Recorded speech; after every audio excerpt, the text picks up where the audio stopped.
1차 전쟁에서 베냐민 지파가 이겼어요. 2차 전쟁에서도 베냐민 지파가 이겼습니다. 그래서 4만 명이 전사를 하게 됩니다.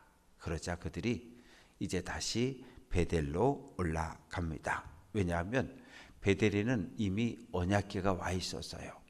언약궤가 길갈에 있다가 또 실로에 있다가 그랬는데 세겜에 있다가, 그런데 잠시 이 전쟁터인 이 기브아 근처, 미스바 근처 베델에 잠시 와 있었어요. 그래서 다시 베델로 모두 올라갑니다. 그래서 하나님 앞에 금식하는 거예요. 하나님, 어떻게 이럴 수 있습니까? 지금 4만 명이 죽었다고요. 4만 명이 죽고 나서 아니 하나님, 우리가 싸울까요 말까요? 그랬더니 싸우라 그러시지 않았냐고. 그래서 우리가 올라갔는데 어느 지파가 먼저 갈까요? 유다 지파가 먼저 가라. 아니 하나님 도장 찍어준 거 아닙니까? 하나님 그래놓고 왜 우리 이렇게 2번씩이나 지게 해서 많은 사람이 죽게 만들었습니까? 그런데 앞에 1절부터 25절까지의 내용을 찬찬히 살펴보면 이스라엘 백성들의 기도는 잘못되어 있었어요. 이미 다 계획을 철저하게 짜놨어요. 내 생각대로, 내 계획대로, 내 주장대로 모든 군사 배치와 계획을 다 끝내놓고 하나님, 우리 이렇게 했으니까 승인해 주세요. 그렇게 기도했던 거거든요.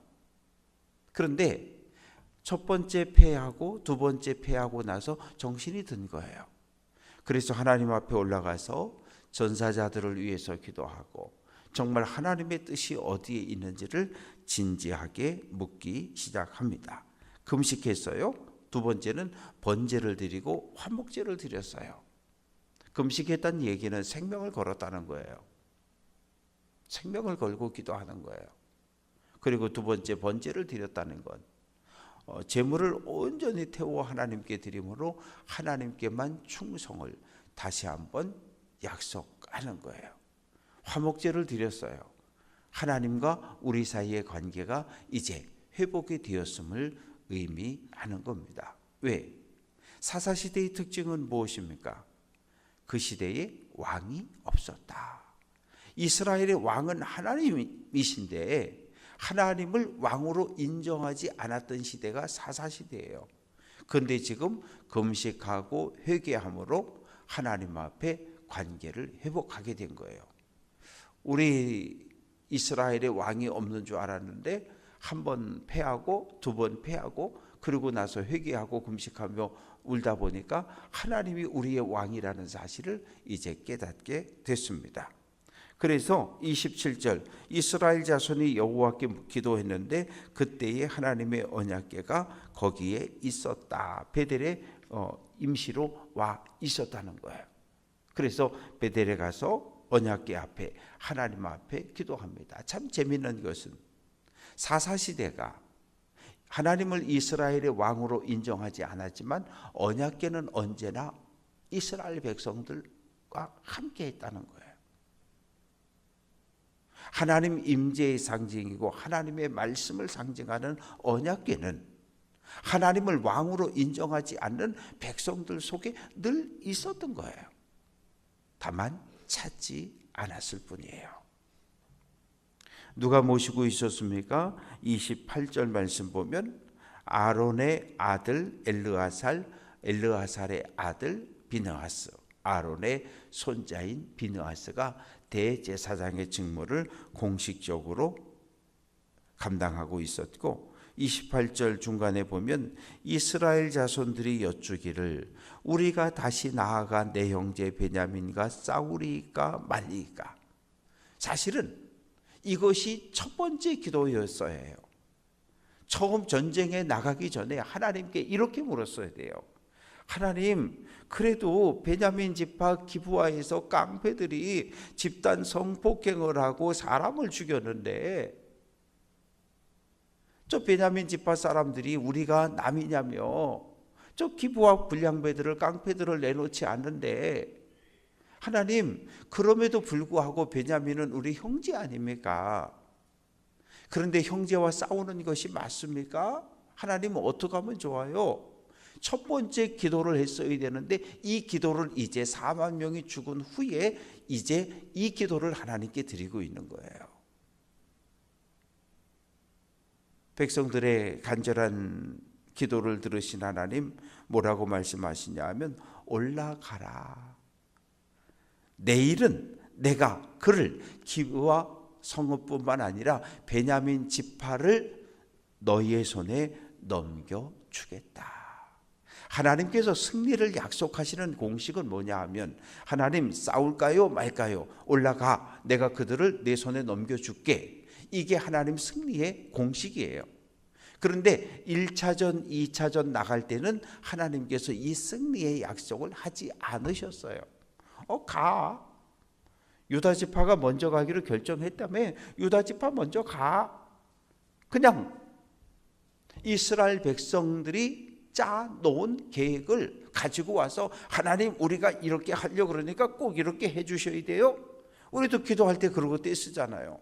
하나님 이번에 이거 하려고 그러는데 꼭 이거 되게 해주셔야 돼요. 이것도 되게 해주셔야 돼요. 우리 아들은 우리 딸은 우리도 이렇게 기도하잖아요. 하나님의 뜻이 어디에 있는지를 묻지 않았던 거예요. 그런데 이제 두 번의 전쟁에서 실패하고 하나님께 묻는 거예요. 싸워야 됩니까? 중단해야 됩니까? 싸워라. 내일은 베냐민 지파를 너희 손에 내가 넘겨주겠다. 그런데 이제 작전을 바꿨어요. 1차전, 2차전은 무엇입니까? 아주 정직한 거예요. 기브와 성읍을 향해서 이스라엘 군대가 선발대 4만 명이 나아갔다가 1차전에서 2만 2천 명, 2차전에서 18,000은 4만이 죽었거든요. 이제 그렇게 안 하는 거예요. 어떻게 하냐면 만 명을 매복을 시키는 거예요. 기브와 성 뒤쪽에 숲속에 10,000명을 선발해서 숨겨두는 거예요. 그리고 나서 또 선발대가 가는 거예요. 그리고 선발대가 막 가서 싸우다가 패한 것처럼 도망을 쳐오는 게 작전이에요. 그리고 오면 베델로 가는 길, 들판으로 가는 길, 그 넓은 곳에 군사들이 거기에 숨어 있는 거예요. 그래서 3차 전쟁이 시작이 됐습니다. 선발대가 첫째 전투처럼 둘째 날처럼 전쟁에 막 나아가요. 그러니까 베냐민 사람들이 물맷돌을 던지고 성문 열고 추격해 옵니다. 그러자 이스라엘 군사들이 뒤로 돌아서 도망을 치기 시작해요. 야, 저놈들 어제도 그제처럼 또 도망가는구나. 저놈들 죽이자 쫓아와서 30명을 죽여요. 그러는 사이에 어떤 일이 벌어집니까? 기브와 성에서 점점 멀어지기 시작하는 거예요. 갈림길, 큰 길까지 쫓아온 거예요. 그런데 갑자기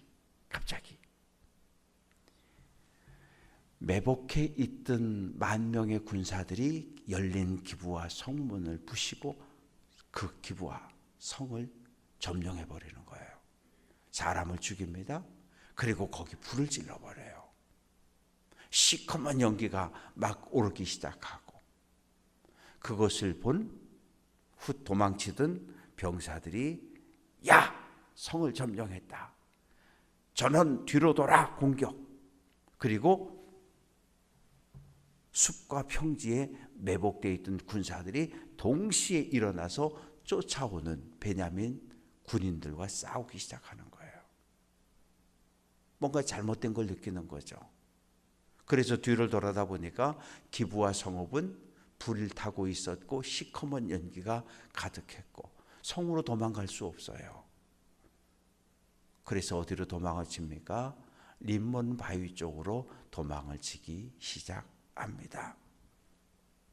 그 이야기가 이제 29절부터 시작해서 쭉 해서 30절, 36절 쭉 해서 기록이 되어져 있습니다. 41절 말씀을 보면 이스라엘 사람은 돌아서는지라 베냐민 사람들이 화가 자기에게 미친 것을 보고 심히 놀라. 이미 늦었어요. 자기들이 나온 기브와 성읍은 점령당했고 이제 들어갈 곳은 없고 앞뒤 전후 좌우에서 뒤에서 쫓아오고 앞에서 일어나고 사방에서 군사들이 달려들기 시작합니다. 그래서 42절 말씀 보면 그 가운데에서 진멸하니라. 베냐민 군사들이 떼죽음을 당하기 시작합니다. 그래서 43절 베냐민 사람을 에워싸고 기브와 앞 동쪽까지 추격하며 그 쉬는 곳에서 짓밟으니 거기에서 18,000명이 떼죽음을 당하게 되는 거예요. 처음 패한 거죠. 기브와 성으로 돌아갈 수 없으니 어떻게 해요? 림몬 바위, 림몬이라고 하는 이 장소는 석회석 동굴로 만들어진 산이에요.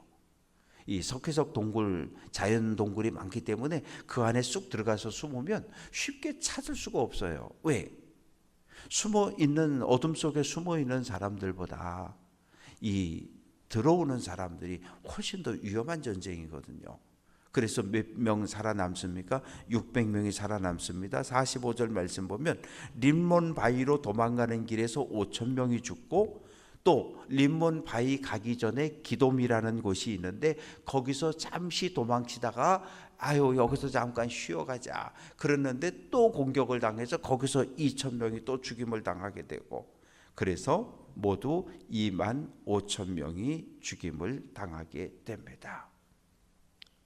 어마어마한 베냐민 지파 전체가 사라지는 이런 끔찍한 전쟁이 벌어지고 말았습니다. 그래서 결국은 이날 죽은 베냐민 사람들의 총 숫자를 확인해 보면 이스라엘 연합군은 1차전 22,000명, 2차전 18,000명, 3차전에서 30명이 죽어서 40,000명이 죽었는데 베냐민 지파는 처음에 이스라엘 11지파와 싸울 때 26,700명이 참전을 했었는데 오늘 35절 말씀 보면 25,000명, 44절 보면 18,000명, 46절에서 또 25,000명, 총 75,000명이 죽임을 당하게 돼요. 그러니까 베냐민 지파도 처음에는 26,700명이었지만 계속해서 여러 성읍에서 군사들이 충원돼 가지고 결국은 베냐민 지파가 완전히 사라지는 이런 상황에 처하게 됩니다. 그래서 47절 말씀을 보면 남은 사람이 600명만 남아 있는 거예요. 베냐민 지파 사람은 600명만 남았어요. 왜 이렇게 됐냐 하면 48절 이스라엘 사람이 베냐민 자손에게로 돌아와 베냐민 지파로 돌아왔고 그리고 기브와 성읍뿐만 아니라 베냐민 지파에 속해 있던 모든 성읍을 다 공격하고 다 죽였다는 거예요. 남녀노소 가릴 것 없이 모두 다 죽였어요. 분명 12지파 가운데 하나인데 야곱의 막내 아들을 중심으로 세워졌던 베냐민 지파가 600명만 남고 모두 싹 죽었어요. 세상에 이렇게 잔인한 전쟁이 어디 있습니까?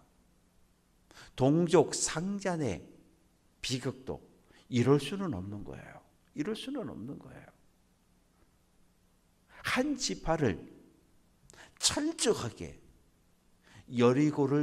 여리고가 심판받는 것처럼 남녀노소 가축 모든 생명이는 모든 생명체를 다 죽였다는 거예요.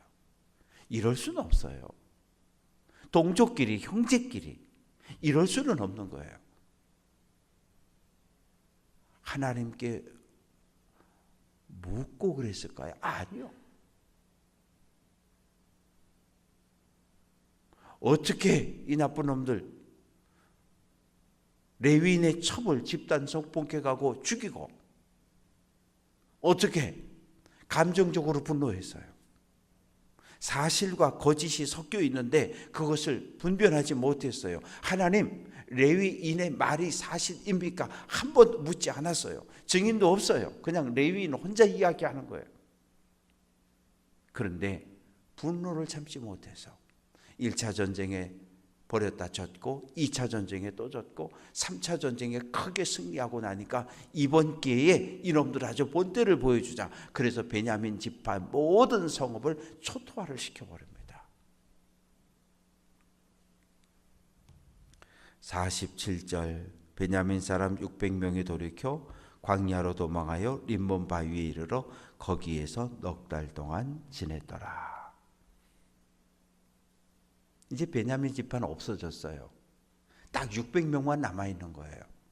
이 600명 가지고는 하나의 지파를 세워가기가 어렵습니다. 이제 내일 말씀 속에 보면 더 기가 막힌 결정들을 하게 돼요. 21장 1절에서 베냐민 남자들 600명 남았는데 11지파에서 딸을 안 준대요. 그렇게 맹세를 하는 거예요.